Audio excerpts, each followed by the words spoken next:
Sindaco, cosa vuol dire una sua elezione in regione per Portogruaro? Allora, io credo che finalmente con la mia elezione Portogruaro può avere un rappresentante che da molti anni non ha. Portogruaro è una città che ha 25.000 abitanti e che per difficoltà, per contrapposizioni partitiche, non ha avuto la possibilità per molti anni di avere un proprio rappresentante.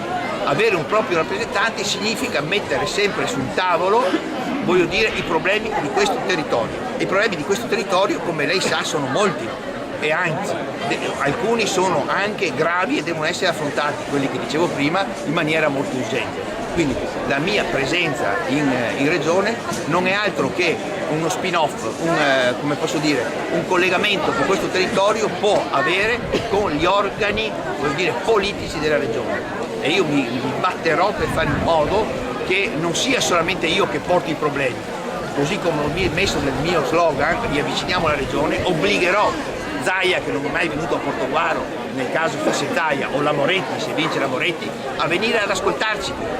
Deve venire ad ascoltarci, deve vedere e sentire con le proprie orecchie i bisogni, non per sentito dire, non perché qualcuno glielo pone. Quindi ecco, la forza della rappresentanza vuole dire questo.